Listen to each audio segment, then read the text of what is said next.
Hello दोस्तों, एक बार फिर से स्वागत है आपका आरएम स्टडी पॉइंट में। आज हम पढ़ेंगे क्लास 8 ज्योग्राफी का। यह जो है भारतीय कृषि के नाम से एनसीईआरटी में है और एनसीईआरटी में कृषि के नाम से है ज्योग्राफी क्लास 8 का। तो चलिए एमसीक्यू हम करने वाले हैं। पहला क्वेश्चन है कि कृषि या खेती को एक व्यवस्था के रूप में देखा जा सकता है, निम्नलिखित में से कौन सा एक कृषि का महत्वपूर्ण इनपुट है? तो क्या है? लाभ के रूप में। अगला देखेंगे कि उस जानवर का नाम बताइए जिसे खानाबदोश चरवाहों द्वारा नहीं पाला जाता है, क्योंकि ये जानवर दूध, मांस, ऊन आदि प्रदान नहीं करते। वो कौन है? तो वो नेवला है। नेवला को नहीं पाला जाता या ऊँट को पालते हैं। अगला क्वेश्चन है कि आर्थिक गतिविधियों के प्रकार बताइए। तो क्या होता है? माध्यमिक, प्राथमिक होता है, माध्यमिक होता है और तृतीयक होता है। तीनों होते हैं, या प्रथम, द्वितीय और तृतीय। अगला है कि एग्रीकल्चर शब्द लैटिन भाषा के एगर या एग्री शब्द से बना है और कल्चर का अर्थ होता है खेती। तो कृषि शब्द का शाब्दिक अर्थ क्या होता है? तो मिट्टी से है। अगला क्वेश्चन देखेंगे कि इस प्रकार की खेती के मुख्य उद्देश्य भारत जो है लाभ है और नवीनतम तकनीक प्रगति के साथ खेती के लिए भूमि के बड़े क्षेत्र और बड़ी मात्रा में पूंजी का उपयोग किया जाता है। दी गई सूची में खेती के प्रकार के नाम बताइए। तो ये क्या हो जाएंगे? तो ये हो जाएंगे आपको वाणिज्य खेती, डी नंबर। अगला देखेंगे कि कृषि में लगे विश्व की जनसंख्या का अनुमानित जो है प्रतिशत कितना है? तो 50%, बी नंबर। अगला क्वेश्चन है कि दिए गए विकल्पों की सूची में द्वितीयक आर्थिक गतिविधि का उदाहरण क्या है? तो इस्पात एवं प्रसंस्करण। कृषि प्रथम में, सेवा द्वितीय में, सेवा तृतीय में। यहाँ पर देखेंगे कि निम्नलिखित सूची में कौन सा कृषि प्रणाली के लिए भौतिक इनपुट है? वो क्या है? तो वर्षा भौतिक इनपुट होता है। अगला क्वेश्चन देखेंगे। अगला है कि इस प्रकार की खेती सहारा, मध्य एशिया और राजस्थान आदि के शुष्क और अर्ध शुष्क क्षेत्रों में की जाती है। चरवाहे जलवायु संबंधी जो है बाधाओं और इलाके के कारण चारे और पानी के लिए अपने जानवरों के साथ निर्धारित मार्गों पर एक स्थान से दूसरे स्थान पर जाते हैं। किस प्रकार की खेती का उल्लेख किया जा रहा है? तो ये खानाबदोश खेती है, डी नंबर। अगला देखेंगे कि यहाँ पर अंगूर की खेती को क्या कहा जाता है? तो अंगूर को जो खेती होती है उसको आप क्या कहते हैं? तो इसको कहा जाता है विटी जो है कल्चर, विटीकल्चर। अगला क्वेश्चन देखेंगे। यहाँ पर तो ऑप्शन में नहीं है, लेकिन अंगूर की खेती को कहा जाता है।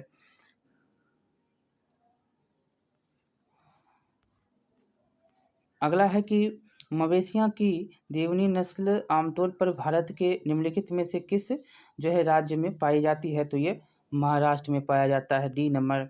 अगला है कि निम्नलिखित में से कौन सा गहन निर्वाह कृषि का सबसे अच्छा जो है वर्णन करता है? तो उत्तर में यहाँ पर हो जाएगा सी नंबर में कि किसी सरल उपकरणों और अधिक श्रम का उपयोग करके भूमि के एक छोटे से भूखंड पर खेती करना। अगला क्वेश्चन देखेंगे कि किसान के परिवार की ज़रूरतों को पूरा करने के लिए जो है के लिए जाने वाली खेती के नाम बताइए। तो वो क्या होता है? निर्वाह खेती होता है, जो किसान की ज़रूरतों को पूरा करता है। अब अगला क्वेश्चन है कि उस भूमि को दिए गए शब्द का नाम उस भूमि को दिए गए शब्द का नाम बताइए जिस पर फसलें उगाई जाती है। तो भूमि का क्या नाम हो सकता है? तो इसका नाम है कृषि योग्य, कृषि योग्य, ए नंबर हो जाएगा। अगला क्वेश्चन कि बैंकिंग, बीमा क्षेत्र आदि निम्नलिखित में से किस प्रकार की आर्थिक गतिविधि का एक अच्छा उदाहरण है? तो यह है तृतीयक। किसका है? तृतीयक, ए नंबर इसका उत्तर हो जाएगा। अगला क्वेश्चन देखेंगे कि निम्नलिखित में से किस फसल का व्यावसायिक अनाज खेती में उगाई जाती है? तो इसका क्या हो जाएगा? तो ये हो जाएगा गेहूँ और मक्का, दोनों हो जाएंगे। अगला क्वेश्चन देखेंगे कि संयुक्त राज्य अमेरिका में फार्म के संबंध में कुछ कथन दिए गए हैं, जो सत्य नहीं है उसे चुनने के लिए कहता है। तो इसमें क्या हो जाएगा? तो सत्य नहीं है, किसान उपज का भंडारण नहीं करता है और तब भी बेचता है जब बाजार उनके अनुकूल नहीं होता, ये गलत है। अगला क्वेश्चन देखेंगे और सभी सही है। संयुक्त राज्य अमेरिका में एक जो है खेत का औसत आकार भारतीय खेत से कहीं लगभग 25 हेक्टेयर बड़ा है, ठीक है। और एक किसान जो है आमतौर पर खेत में रहता है, ये भी सही है। और अगला है कि किसान पोषक तत्वों की जांच के लिए समय समय पर मिट्टी के नमूनों को प्रयोगशाला में भेजता है।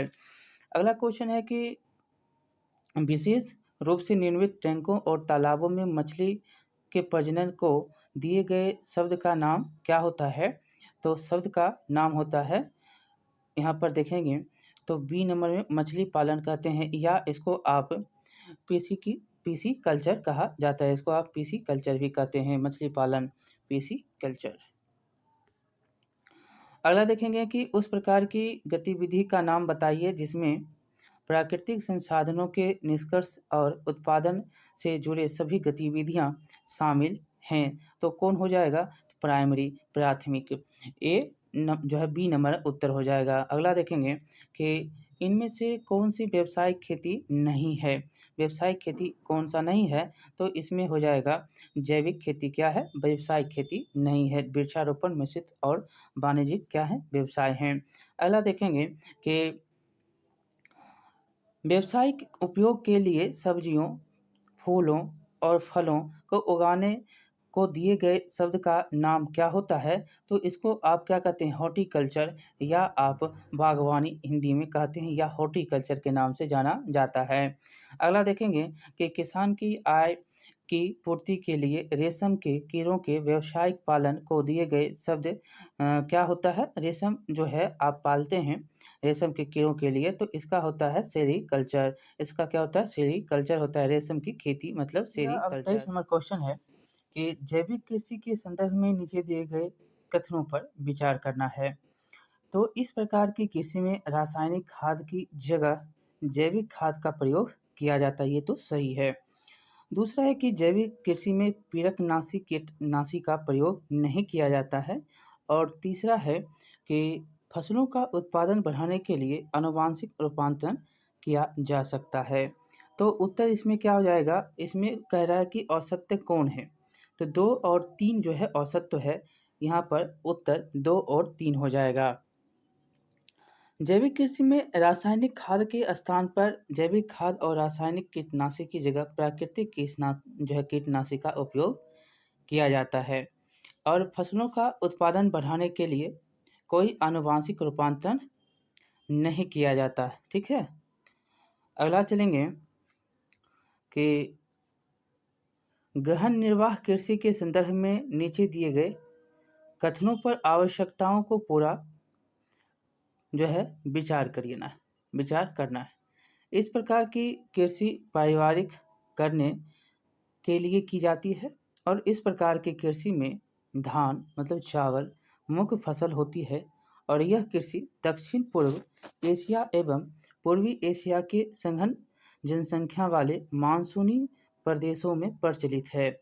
उपरोक्त में से कौन सा कथन इसमें सत्य है? आपको ढूंढना है।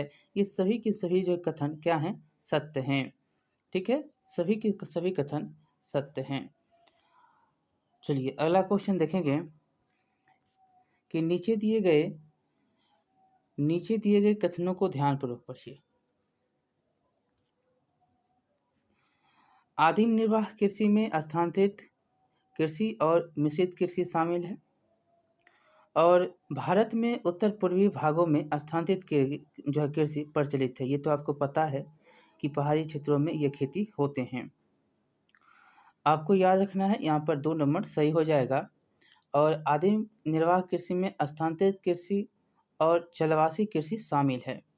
स्थानांतरित कृषि भारी वर्षा वाले, जहाँ पर वनस्पति का तीव्र पुनर्जन्म होता है, ऐसे क्षेत्रों में की जाती है। और भारत में इस प्रकार की कृषि उत्तर पूर्वी भागों में बहुत प्रचलित है। और साथ ही अमेजन के सघन वन क्षेत्रों, उष्णकटिबंधीय अफ्रीका तथा दक्षिण पूर्व एशिया में भी इसी प्रकार की कृषि की जाती है। और स्थानांतरित कृषि के अंतर्गत जो है वृक्षों को काटकर और जलाकर भूखंड को साफ किया जाता है। तब राख को मृदा में मिलाया जाता है तथा मक्का, आलू, कसावा जैसी फसलों को उगाया जाता है। भूमि की उर्वरता की समाप्ति के बाद वह जो भूमि है उसको छोड़ दी जाती है और किसी नए भूखंड पर फिर से उगाए किए जाते हैं। और स्थानांतरित कृषि को दहन एवं कर्तन कृषि के रूप में भी जाना जाता है। चलिए आगे चलेंगे। चलवासी पशुचारण पद्धति भारत के किन राज्यों में प्रचलित है? तो ये जो है आपको राजस्थान और जम्मू कश्मीर में, कहाँ? राजस्थान और जम्मू कश्मीर में। 2 और 4 इसमें उत्तर हो जाएंगे। चलवासी जो है पशुचारण पद्धति अर्ध शुष्क और शुष्क प्रदेशों में प्रचलित है। इस प्रकार की कृषि में चारक जो होता है अपने पशुओं के साथ चारे और पानी के लिए एक स्थान से दूसरे स्थान पर निश्चित मार्गों से घूमता है और इस प्रकार की गतिविधि जलवायविक बाधाओं और भूभाग की प्रतिक्रिया स्वरूप उत्पन्न होते हैं। और यह पद्धति भारत के कुछ भागों जैसे कि राजस्थान एवं जम्मू और कश्मीर में प्रचलित है। पशुचालक मुख्यतः जो है भेड़, ऊंट, मवेशी जो है याक और बकरियां पालते हैं। अगला देखेंगे क्वेश्चन नंबर 27 कि निम्नलिखित में से कौन सी जो है विशेषताएं वाणिज्यिक कृषि के संदर्भ में सही है। यहाँ पर देखेंगे तो वाणिज्यिक कृषि में फसल उत्पादन और पशुपालन बाजार को ध्यान में रखकर किया जाता है। दूसरा है कि इस कृषि के अंतर्गत अधिकांश कार्य मशीनों के द्वारा किया जाता है और वाणिज्यिक कृषि कार्य में रोपण कृषि, मिश्रित कृषि एवं निर्वाह कृषि शामिल है। इसमें सिर्फ 2 ही सत्य है और 1 और 2 ही है। देखिए वाणिज्यिक कृषि में फसल उत्पादन और पशुपालन बाजार में विक्रय हेतु किया जाता है और इसमें विस्तृत कृषि क्षेत्र और अधिक पूंजी का उपयोग किया जाता है। अधिकांश कार्य मशीनों के द्वारा किए जाते हैं और वाणिज्यिक कृषि में वाणिज्यिक अनाज कृषि, मिश्रित कृषि एवं रोपण कृषि शामिल होते हैं। अगला देखेंगे यहाँ पर 28 नंबर कि इस कृषि में फसलें वाणिज्यिक उद्देश्य से उगाई जाती हैं और गेहूं और मक्का सामान्य रूप से उगाई जाने वाले फसलें हैं। यूरोप, अमेरिका, उत्तर अमेरिका, यूरोप, एशिया के शीतोष्ण घास के मैदान इस प्रकार की कृषि के प्रमुख क्षेत्र हैं। यहाँ पर बताना है इसमें उपरोक्त लक्षण किस प्रकार के कृषि के हैं, तो उत्तर आपका क्या हो जाएगा? इसका हो जाएगा वाणिज्यिक अनाज कृषि। ठीक है, वाणिज्यिक अनाज कृषि में फसलें वाणिज्यिक उद्देश्य से उगाया जाता है।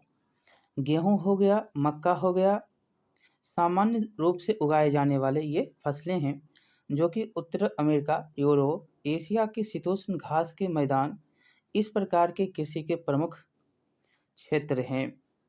अगला देखेंगे कि रोपण कृषि के संदर्भ में नीचे दिए गए कथनों पर विचार करिए। देखिए रोपण कृषि में आपको इसमें सिर्फ सही नहीं बल्कि असत्य खोजना है। पहला इसमें है कि इसमें बृहद पैमाने पर श्रम और पूंजी की आवश्यकता होती है और इस कृषि के मुख्य क्षेत्र शीतोष्ण कटिबंधीय प्रदेशों में पाए जाते हैं और इस कृषि में परिवहन जाल के विकास की अनिवार्यता। उत्तर में असत्य में सिर्फ 2 हो जाएगा और ये 1 और 3 सही हैं। ठीक है, यहाँ पर आपको याद रखना है कि रोपण कृषि वाणिज्यिक कृषि का एक प्रकार है जहाँ की चाय, कहवा, काजू, रबर, केला, कपास की एकल फसल उगाई जाती है।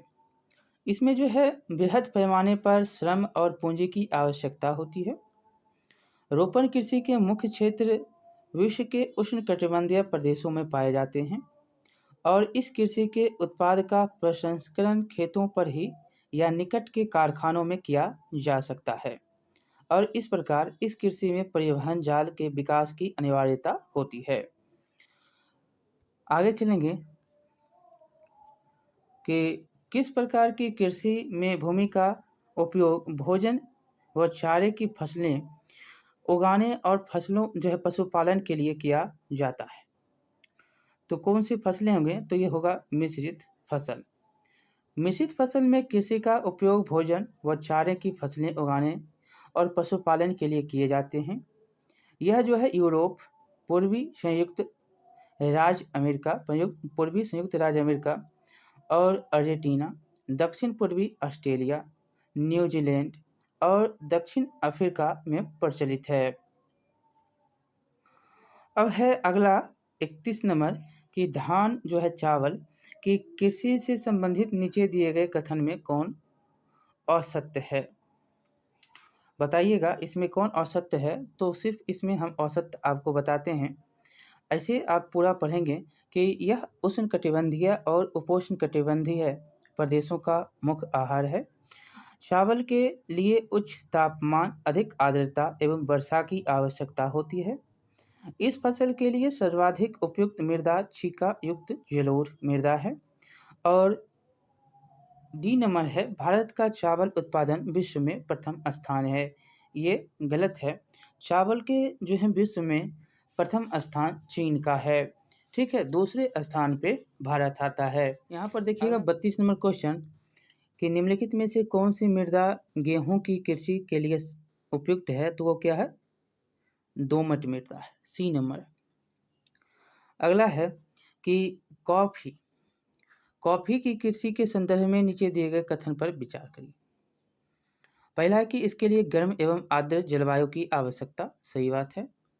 दूसरा है कि इसकी कृषि के लिए अपवाहित दोमट मृदा सबसे उपयुक्त है, ये भी सही है। दोनों इसमें सही है। और तीसरा है कि इस फसल की वृद्धि के लिए समतल मैदान, ये गलत है। तो 1 और 2 सिर्फ सही है, सी नंबर में उत्तर हो जाएगा। कॉफी की कृषि के लिए गर्म एवं आर्द्र मृदा आर्द्र जलवायु और सुअपवाहित दोमट मृदा की आवश्यकता होती है। और इस फसल की वृद्धि के लिए पर्वतीय ढाल अधिक उपयुक्त होता है। ब्राजील कॉफी का अग्रणी उत्पादक देश है। सुनहरा रेशा का अभिप्राय किससे है? सुनहरा रेशा जिसे पटसन के नाम से भी जानते हैं,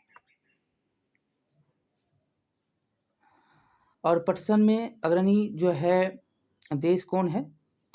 तो सबसे ज़्यादा बांग्लादेश, तब भारत। अगला देखेंगे यहाँ पर कि चाय की कृषि के संदर्भ में नीचे दिए गए कथन पर विचार करना है कि कौन सा सही होगा। देखिए, चाय की कोमल पत्तियों की वृद्धि के लिए उष्ण जलवायु की आवश्यकता होती है, सही है। और इसकी वृद्धि के लिए वर्ष भर समवितरित उच्च वर्षा की आवश्यकता होती है, ये गलत है, वर्ष भर नहीं चाहिए। और तीसरा है कि जलवायु की चाय की कृषि के लिए लेटेराइट मृदा और मंद ढाल की आवश्यकता होती है, ये सही है। तो 1 और 3 इसमें सही है। अब अगला देखेंगे, ये सारे एनसीईआरटी से क्वेश्चन आपको मिलेंगे। कृषि की कृषि कार्य में शामिल क्या है? तो कृषि कार्य में भूमि को यहाँ पर जोतना शामिल होता है, मछली पालन और पशुपालन नहीं शामिल कार्य में है। अगला है कि भूमि पर जनसंख्या के अत्यधिक दबाव वाले क्षेत्रों में कौन सी खेती की जाती है? तो वहाँ पर कौन सी खेती होगी? तो गहन खेती होगी, ग नंबर होगा। अगला देखेंगे कि इनमें कौन समूह रबी की फसलों से संबंधित है? तो गेहूं और मटर, डी नंबर उत्तर हो जाएगा। अगला देखेंगे कि जूट की फसल मुख्य प्रमुखता होती है, कहाँ पर होती है? बिहार में। तो यह किशनगंज में। कहाँ? तो किशनगंज में। ए नंबर मतलब का नंबर हो जाएगा उत्तर। अगला है कि बिस्कोमान उपलब्ध कराती है, क्या करवाता है? तो किसानों को खाद बीज उपलब्ध करवाता है। अगला क्वेश्चन देखेंगे, यहाँ पर खाली जगह है, तो खाली जगह स्थानांतरित खेती जो होती है, स्थानांतरित कृषि को डैश कृषि भी कहते हैं, तो दहन कृषि भी कहा जाता है। दूसरा है कि उत्तर बिहार में और डैश की खेती वाणिज्यिक कृषि है, तो यह होगा मखाना, केला और तंबाकू। तीसरा है जायद फसल का उदाहरण क्या होता है? तो तरबूज होता है, ककड़ी होता है, खीरा और सब्जी होता है। और किसान क्रेडिट कार्ड के किसानों को डैश सुविधा उपलब्ध होती है, तो इसको वित्तीय सुविधा रुपया आप इसको उपलब्ध करवाते हैं। और जैविक खादों में भूमि की जो है उर्वरता शक्ति डैश है, तो इसकी जो है बढ़ती है, क्या होता है? बढ़ता है इससे। जैविक खादों से भूमि की उर्वरता शक्ति बढ़ती है। इस प्रकार से आपका यह चैप्टर होता है समाप्त। ठीक है, मिलते हैं अगले चैप्टर में। बहुत बहुत धन्यवाद। लाइक शेयर सब्सक्राइब जरूर करिएगा।